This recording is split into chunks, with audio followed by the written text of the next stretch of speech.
Yes, thank you. Thanks for the introduction. And Thanks for having me here. Thanks all for joining for this talk. The title is Fantastic Virtual Threads and How to Monitor Them. So what we're going to do is we're going to look at virtual threads, how do they work, and we can also look at some tools which help us to monitor them. Um, yeah, my name is Balkrishna Rawool. I work for ING Bank. And before we get started with this talk or with the uh, details of virtual threads, I want to actually show you an application that I have built using Spring Boot, and that application also uses virtual threads. And there is actually a problem with it. So what we're going to do is we're going to look at an application which has um, which has a problem. And then we're going to look at what virtual threads are. Then we're going to look at some monitoring tools, how to use them. And in the end, we are going to try to fix that problem using the what do you say, things that we have discussed in this talk.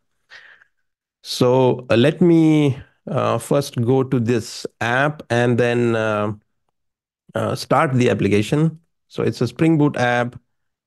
I go to here and then let me start the app. So now the app is starting.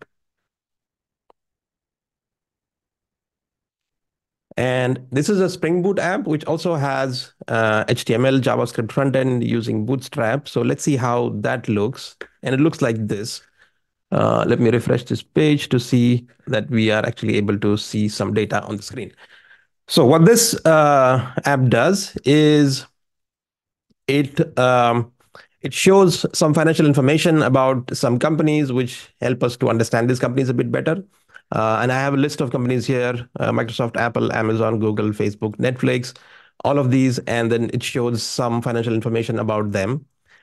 And as I switch this company, it fetches different information from these different companies. But sometimes you see there is an error here, right? And this is actually the problem that I'm talking about. And this problem is pretty random. So if I switch to something else, then I get the values properly, but sometimes it has this error. And the interesting thing about this application is that the backend is built with Spring Boot. It exposes different endpoints. In fact, there is one endpoint for each of these values. And each of these endpoints actually create a virtual thread to process the request that they receive. So there is some problem with one of these virtual threads or these endpoints which is using virtual threads, and our aim is here to find out what the problem is. Now let me just quickly switch to other values. So now you see this value is coming, but yeah, sometimes it fails. Okay, so now let's get back to our talk presentation, and let's start with the first part of this talk, and that is fantastic virtual threads. So in this part, we're gonna understand a little bit more about virtual threads. So virtual threads are part of Project Loom. So they are one of the features in this important project called Project Loom. And the aim of Project Loom is to provide high throughput concurrency, and virtual threads really help us to achieve that. This feature is now a stable or a final feature since Java 21, which was released in September this year. And to understand virtual threads, we need to first start with platform threads, or otherwise known as threads in Java. And they are present in Java for a really long time. And platform threads are actually a thin wrapper over operating system threads. What does that mean? It means that when JVM has to create a new instance of a platform thread, it actually asks operating system to create a new thread. And only when an OS thread can be created, a new instance of platform thread is created in the JVM. Creating an operating system thread is a resource-intensive task. It requires some memory, it takes some time, and only when that has happened, we are able to have a new platform thread. So you can imagine creating a platform thread is also a resource-intensive task. It offers limited scalability when using thread per request model. What does it mean? Now let's first understand what is thread per request model. So if your application is creating a new thread to process a new incoming request, then that is known as thread per request model. And we say that platform threads offer limited scalability when using thread per request model. And that is because if your application is working in thread per request model, then the maximum number of requests you can handle or you can support would depend on the maximum number of platform threads or maximum number of threads you can have, right?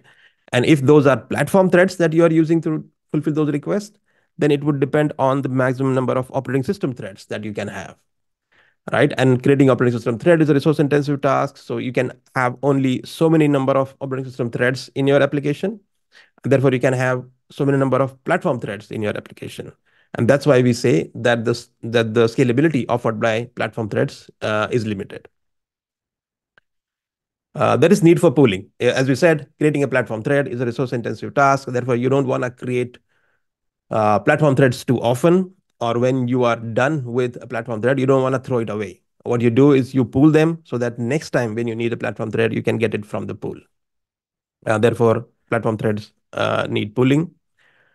Virtual threads, on the other hand, are lightweight user threads. Lightweight meaning they require significantly less amount of memory than platform threads. And because of that, you can have a huge number of virtual threads.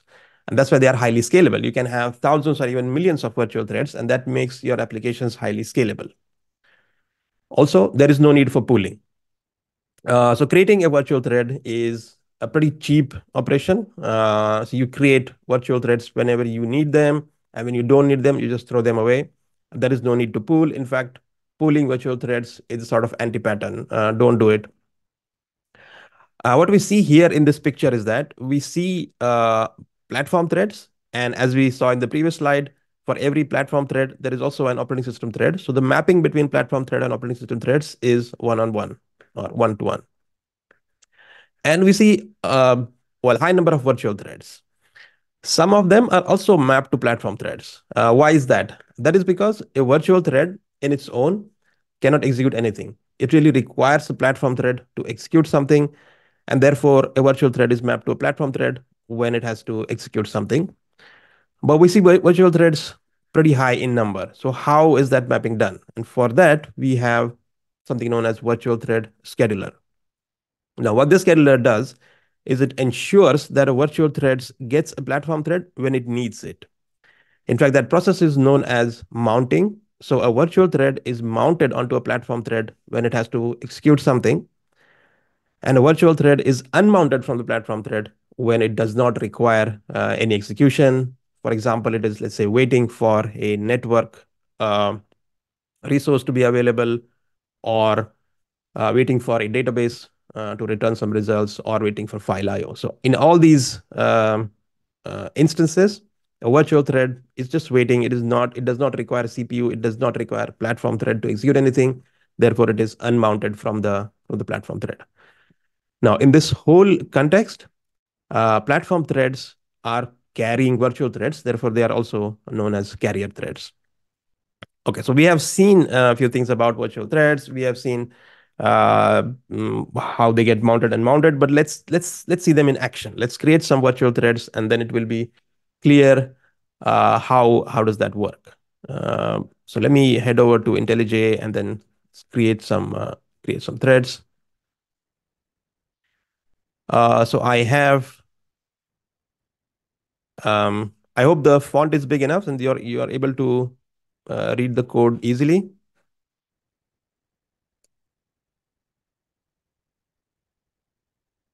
Okay, I have increased the font size, so it should be easily readable. Um, let me create a new platform thread, and the way to do that is a new thread, and then I can pass a runnable to it. And in this case, I'm just gonna pass.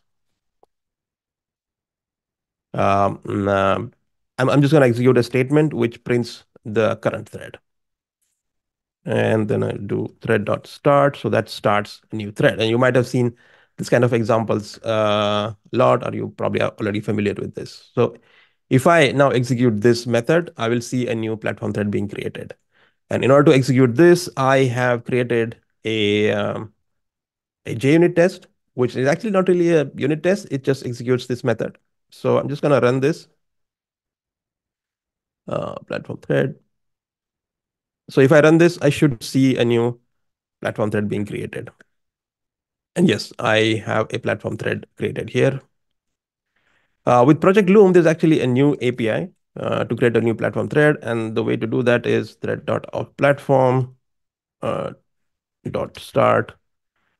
And this creates a new platform thread. So if I run this, I should see the same thing, a new platform thread being created. Okay, so if this is the way to create a platform thread, is there a similar way to create a virtual thread? In fact, there is. So in here, instead of saying a platform, we can just say of virtual and we get a virtual thread. So if I run this, I should see a virtual thread. So again, for this, I have a JUnit test. So let me run that.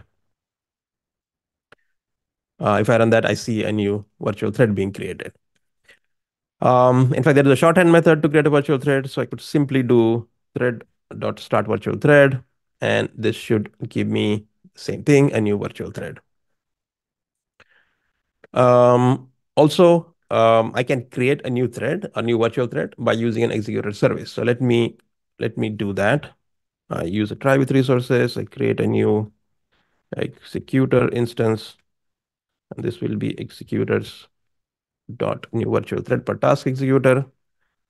So what this does is it gives us an executor service which creates a new virtual thread every time you request a new thread. So there is no, although this is an executor service, there is no thread pool behind it. And also we are using try with resources. So let me create a new virtual thread, and we do that by using executor.submit, and we submit a runnable to it. And again, we're going to print the current thread. So if I do this, I will have a new virtual thread. And the idea of using try with resources is that all the threads that I will create by using this executor, they will all, it will be ensured that they are finished before before exiting this try block. So if I do this now, I should see similarly a new virtual thread being created. So there we have it. We have a new virtual thread. And if you see here, at least in the two-string representation of the virtual thread, we see a bunch of things. So first is this part, which is the ID of the virtual thread. And also behind this at, we see this, which looks like a platform thread. And in fact, it is a platform thread. So what we see here is that this virtual thread is at that time of executing the statement was mounted onto this platform thread. So if we have a bunch of new virtual threads, let's see how they behave. So we will see a bunch of virtual threads being created, each with a different or unique ID, and they are running on these platform threads. And also we see a bunch of them are running on the same platform thread. What does this mean? So this means that this virtual thread, when it was finished, it was unmounted from this platform thread, and a new virtual thread was mounted onto it. So this way, a lot of these virtual threads were mounted and unmounted from the same platform thread. And that's how large number of virtual threads are supported by a few platform threads. Okay, so we have seen a few things about virtual threads. How do they work? How do you create them? How do you interact with them? But there's one thing that we need to be aware of when using virtual threads, and that is pinning. So pinning is when a virtual thread cannot be unmounted from the carrier thread. And as you can imagine, this is not uh, something that you desire from a platform thread, from a virtual thread. In fact, you don't want them to be pinned for a really long amount of time. Because if a virtual thread is pinned to the platform thread, the advantages of having a virtual thread are not there. It behaves just like a platform thread, and therefore there is no benefit of using a virtual thread. So when does it happen? It happens when a virtual thread is executing a synchronized code block or a synchronized method, or it is executing a native call. And how do you deal with it? So if it is a synchronized code block or synchronized method, and it happens for a really small amount of time. So if your synchronized code is getting executed really quickly, it is not a problem. So pinning is only a problem if you are doing long running or blocking operations inside your synchronized code block, right? If it is long running, then the virtual thread is pinned for a really long amount of time. If it happens for really small amount of time, your application won't notice it and you would not have any problem. But if you do have a problem, then you can actually replace the synchronized code block with reentrant lock, and that will ensure that your virtual thread does not get pinned to the platform thread. Also, there is work going on. So in future, the synchronized code block or synchronized method would not pin the virtual thread to the platform thread. So then you would be free to use the synchronized code block or synchronized method. Okay, so that is the end of part one, fantastic virtual threads. And now part two, how to monitor them. Now in this part, we're going to look at a few monitoring tools. In fact, few tools which help us to monitor Java applications. And they are these. So JFR, JDK Flight Recorder, and then we have JMC, JDK Mission Control, VisualVM, and jcmd or JCommand. Uh, why have I selected these tools? It's because so a few of these tools, specifically JFR and JCommand, they have some extra features which make them interesting for using them for applications which use virtual threads. And we're going to look at what those features are. And JMC and VisualVM provide visual interface to analyze data created by these utilities or these tools. So that's why I've selected these four tools. So let's get started with the first tool, and that is jcmd or jcommand. So what does jcommand do? It helps us send diagnostic commands to the JVM or to the Java application, and it supports a lot of commands, and we'll see that in a bit. And some of them are related to JFR, some of them are related to garbage collection, and some are in general giving information about JVM. One thing is that JCommand must be used on the same machine where the JVM is running. And the way to use it is, you just use a command called jcmd and then pass process ID or main class, and then your actual command with some options. So let's see what are the possible commands that we can send by using jcommand. We already have an application running, our Spring Boot application that is running. So what we are going to do is we are going to look at what are the options that are available to us, or what are the commands that are available to us via jcommand. So let's first get the process ID of the application that is running.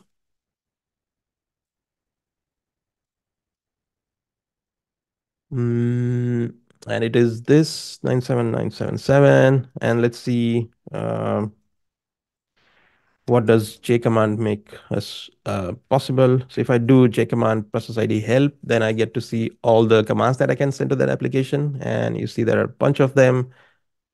Some related to compiler, some for garbage collection, some JFR, management agent, JVMTI as well, threads, and general VM commands. So let's use vm.uptime. And that will tell us how long have this application been running. So it says that it has been running for 996 seconds. That's probably since the time that we just started in this talk. Now let's just see the system properties for this application. And if I run this, I get a whole list of system properties. Also, there are some other interesting commands. There is this gc.class histogram, and that gives us all different classes and how many objects it has, how much memory it is using. And this is actually pretty big list. Also, we can get a thread dump from by using jcommand. So we can just do we can get a heap dump actually. So let's just first get that heap dump to a heap dump file. And okay, so we now have heap dump in this file, heap dump.hprof. It's here. And if I try to open it, it is actually binary file. So we are not able to see it here in the text editor. But what we're going to do is later when we look at JMC, JDK Mission Control, we will be able to open this file in JMC and then see the contents of it. It should show what is present in the heap at this moment in time. So that's a few things about jcommand. But as you saw, there's a whole list of commands that you can run against the JVM or Java application, and then you can get a lot of important information about the Java application. Also, there is one thing that makes it interesting when using an application with virtual threads, and that is that it now supports thread dump in a JSON format. So let's see how that works, and also see why is it important or why is it interesting for applications with virtual threads. So let's run this command to get the thread dump in JSON format. JCommand process ID, and then we're gonna do thread dot dump to file, and then we pass in an argument format equals JSON, and then just give the file name. So thread dump dot JSON. So it's gonna be JSON, which will be we will be able to open it in text editor, and then we can see what is inside the file. So this file has, among other things, information about threads, obviously, and it groups these threads into thread containers. So we have a bunch of thread containers here. And then each thread container also gives us information about how many threads there are. So for example, this root thread container has now 10 threads. Um, and yeah, then you see the stack traces of each of these threads.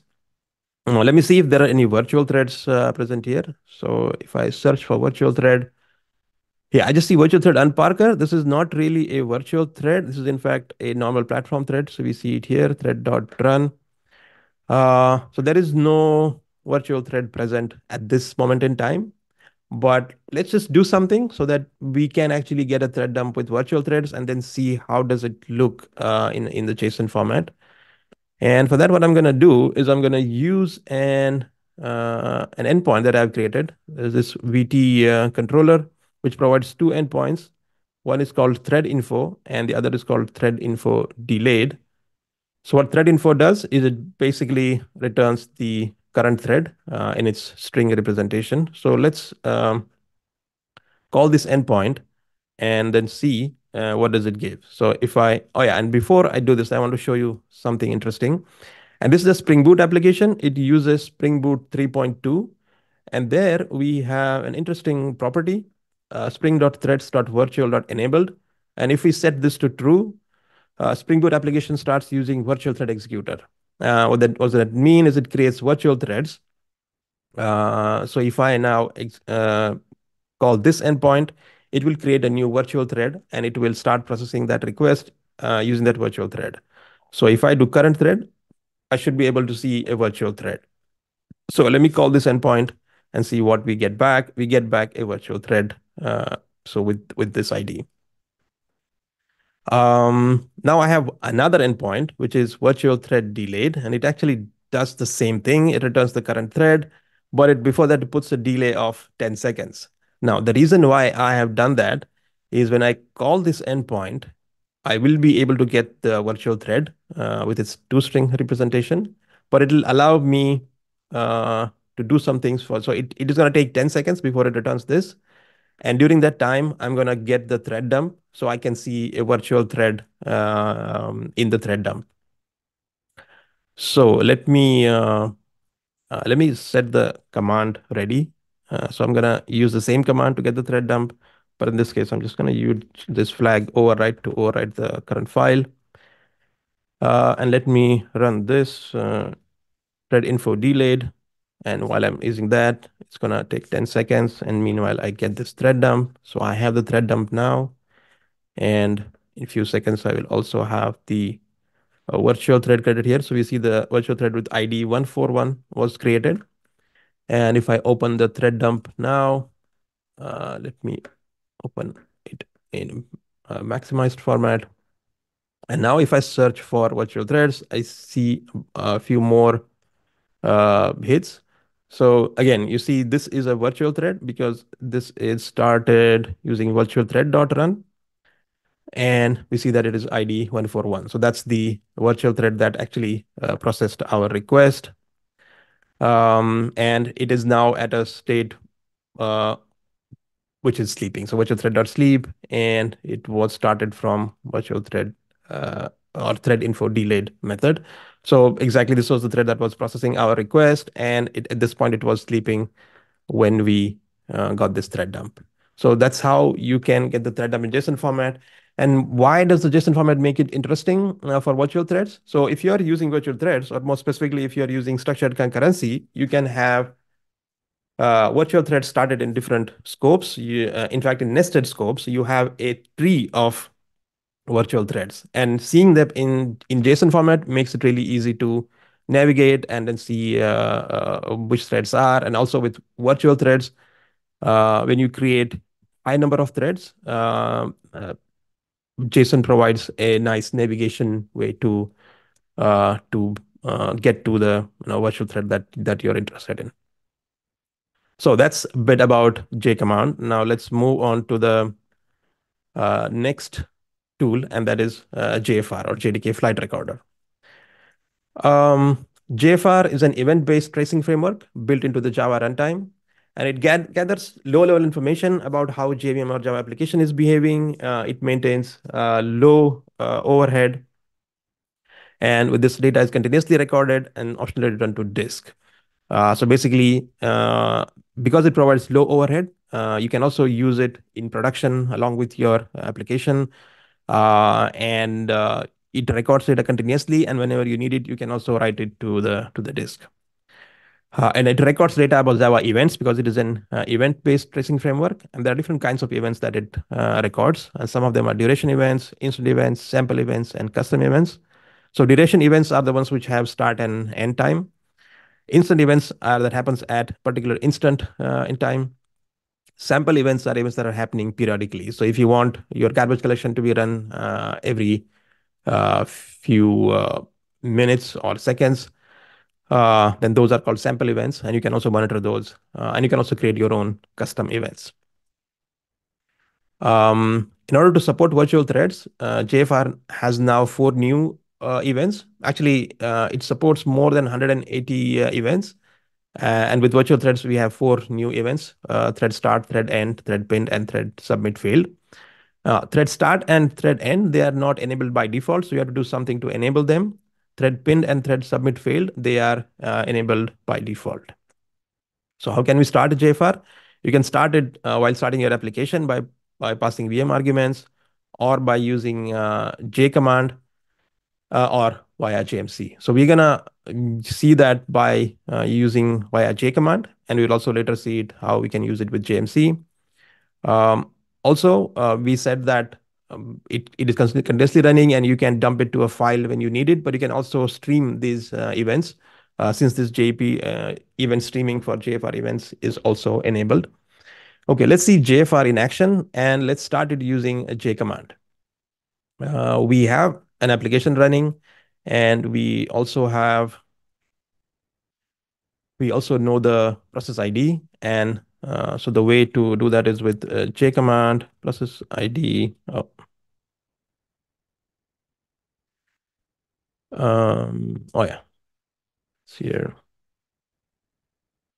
So jcommand and this process ID, and then I'm gonna use a command called jfr.start. And we said that these events, virtual thread start and end, are not enabled by default. So to enable them, we use JFR configuration file.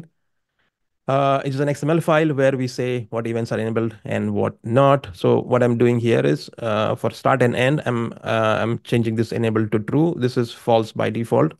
And then I set that as my configuration file. So we say settings equals template vt.jfc. So now jcommand, so JFR is now started, and it is creating or it is recording these events.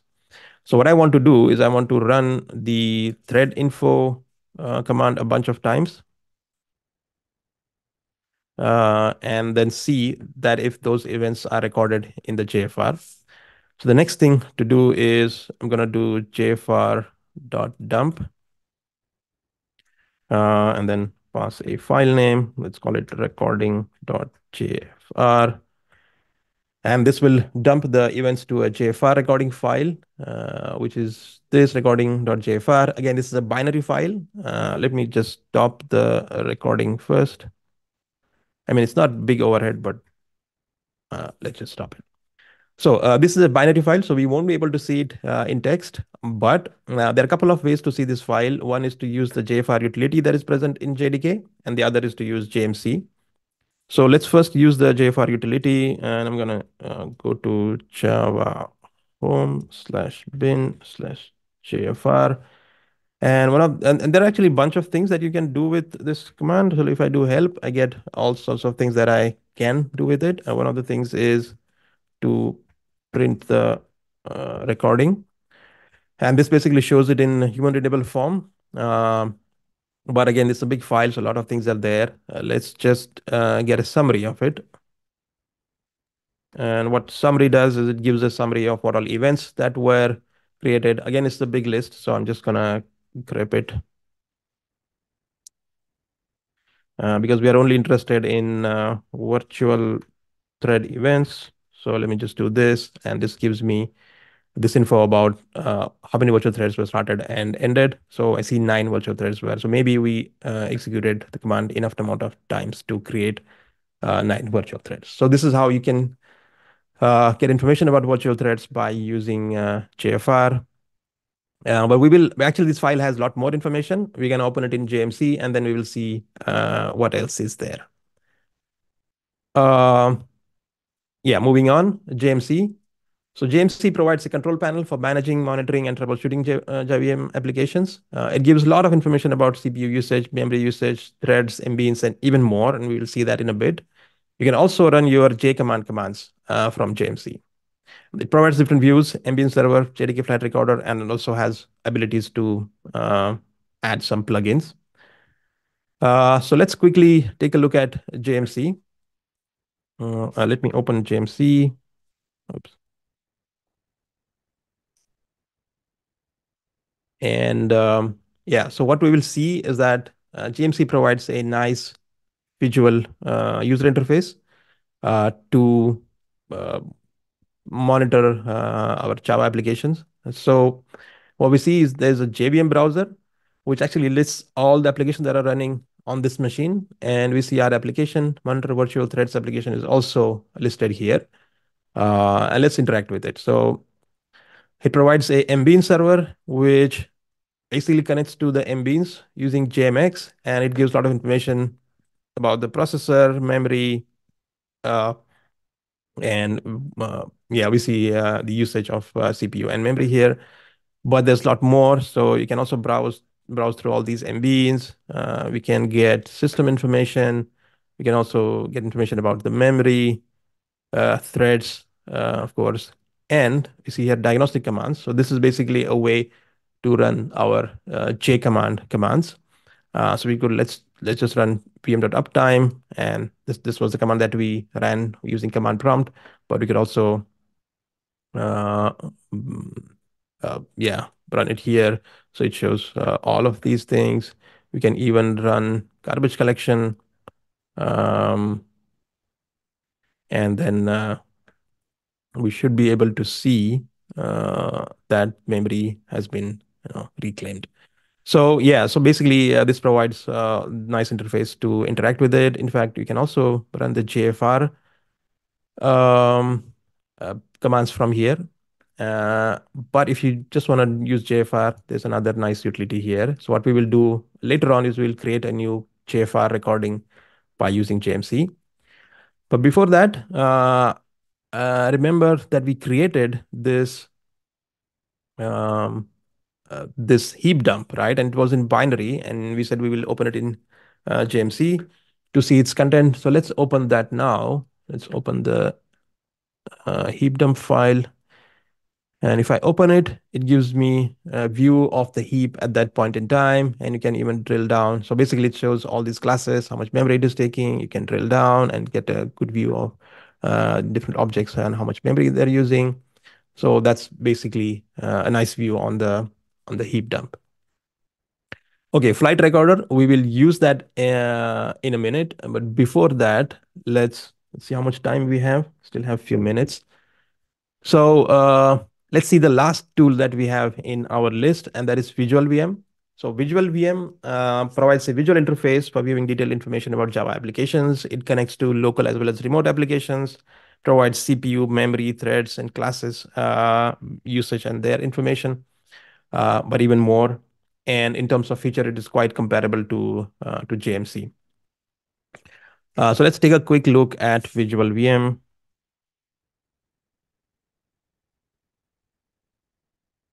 Um, and you will see that it is quite comparable.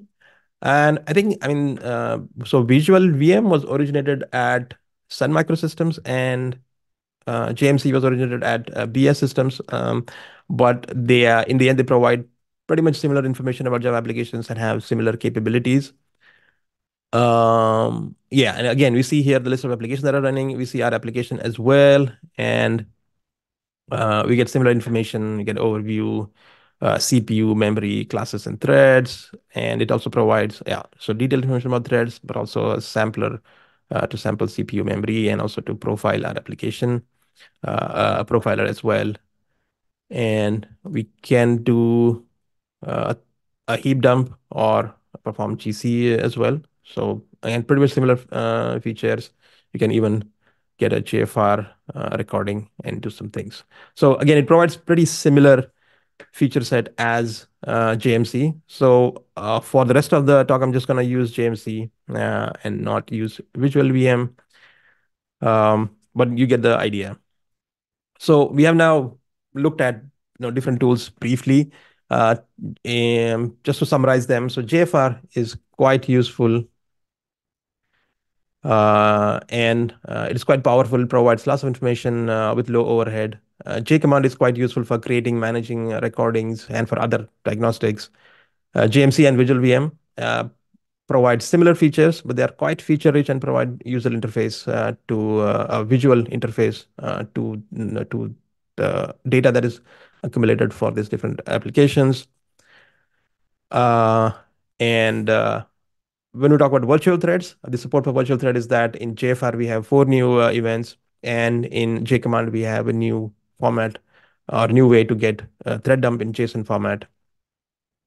Also, one interesting thing, JFR and JCommand are available as part of JDK, and for JMC and VisualVM, they are externally available, so you can download and use them.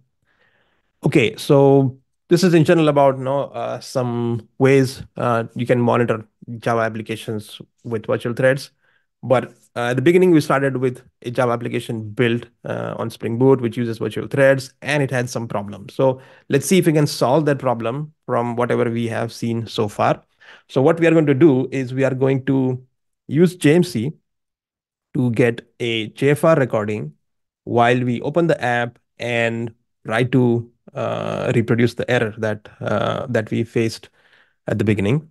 So let me do that. Let me head over to JMC. So this is JMC, and we're going to use this option to create a new file recording, a flight recording, and we're going to use this application and then try to simulate a problem. In this case, there wasn't, we didn't see the problem, but we're gonna run it enough times so that we see the problem, and hopefully we see the problem in time for the flight recording. Okay, so how do you get a new flight recording in JMC? Let's double click this. Let's call this recording 001. And event settings. So this is basically the settings XML file. We're going to use profiling, which is by default available. And we'll use that and we'll modify some settings. And we're going to record it for 1 minute. Moving on, I don't think we need to change anything here. So here we're going to enable the virtual thread start and virtual thread end events so that we see them in the JFR recording. Okay, so recording had started and it is recording for 1 minute. So let's see if we can reproduce the error. Yes, so basically we have seen this error now, and because our JFR recording was recording, it should record this problem as well. That's really good. Okay, in fact, we have it once more. It's really nice. Let's see how much time we still have left. Oh, 30 seconds. That's quite a lot of time. Maybe we get it a few more times. So 3 times. So we have actually seen this error now 3 times and 4 times. It's now happening quite frequently. So we have seen this 4 times now. I hope we get to see also a successful, yeah, okay, successful execution is also there. So we get the data sometimes, and sometimes there's an error. So now I think it is working fine. Okay, this is the 4th time that this error has occurred. Probably the time is already up. Yes, it is. We are just in time. So it records the what is it? Creates a recording and it also opens it here. So we see all the things that are present in JFR. So when we use the JFR utility, we saw few things, but here we see all the things that are recorded in the JFR recording. So things about the Java application, threads, memory, file IO, GC related information, some environment related information, and recording itself. So there was only one recording that we created, and uh, the thing that we are interested in, the event browser, and we see that it actually created 68 virtual threads. So we see start and end of these virtual threads, but we also noticed something in the virtual thread pin. So we see it 5 times, and we saw the error 5 times. So it probably this uh, could be the reason. We also see that pinning has happened for 5 seconds for each of these calls. And if you notice, if you look at the stack trace for this event, we see that it is happening here. So portfolio controller dot equity. So this is the method that is making the thread go to sleep, and that is what is resulting in the thread getting pinned. Now let's look at our source code to see if we notice something like that. So we have portfolio controller, and it has different methods which basically give us these different values on the screen. And there is this equity bit, which has a synchronized block, and there is a delay that is happening randomly. So this is pretty obvious from here. So if we had looked at the source code, we could have seen this problem. But if it is, let's say, deep somewhere down in your source code, it's difficult to find, and therefore using these monitoring tools really helps us. So what we're going to do here is we're going to first get rid of this thread.sleep, because that is actually serving no purpose. And we are going to replace this synchronized code block with reentrant lock. So let's quickly do that. Let's get a new lock, and let's initialize this lock equals new reentrant lock. And the way to use that is if lock.try lock, we're going to try it for 5 seconds. And if we are able to lock it, then we are going to fetch this data and then return it. We need to add some try catch, and then in the finally block, we are going to release the lock. So lock.unlock. And if it is, if we're not able to lock it, then we're going to just say throw new legal state exception, and then we say error, or we are not able to lock the file. So we're going to just restart our application, and then we'll see uh, that the error is not appearing, or hopefully not appearing. So we have removed the blocking code, and we have also replaced the synchronized with reentrant lock. Our application is started. Now let's go to this application and then run and see that it is no more problem. So we can just call it multiple times, and every time we switch, so there's no problem. Okay, so that's how basically you use monitoring or troubleshooting to fix problems in your application. That is all I wanted to show. If you want to take a look at the source code, it's available in this QR code. And yeah, if you have any questions, you can reach me out here on Twitter, or yeah, and then ask your questions now if there is time left. Not sure if there is time left, but thanks for joining, and thanks for your time and attention, and enjoy the rest of the conference.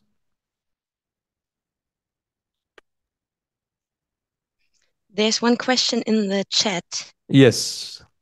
Let me take a look. Why exactly is there a problem with synchronized block and virtual thread pinning? Why can't the thread scheduler kick out a virtual thread which is blocked waiting state and let others do their work? So that's how virtual threads work. Um, Basically, I think there are some limitations when using synchronized code block or native calls that when a virtual thread gets, let's say, um, unmounted from the platform thread, it might get mounted to some other platform thread, and that would have issues with its continuation of the execution, and therefore it cannot be simply just kicked out uh, because your application might get in an inconsistent or an unstable state. So that's why it is deliberately pinned to the platform thread, and it just stays pinned. Uh, I hope that answers your question. Thank you.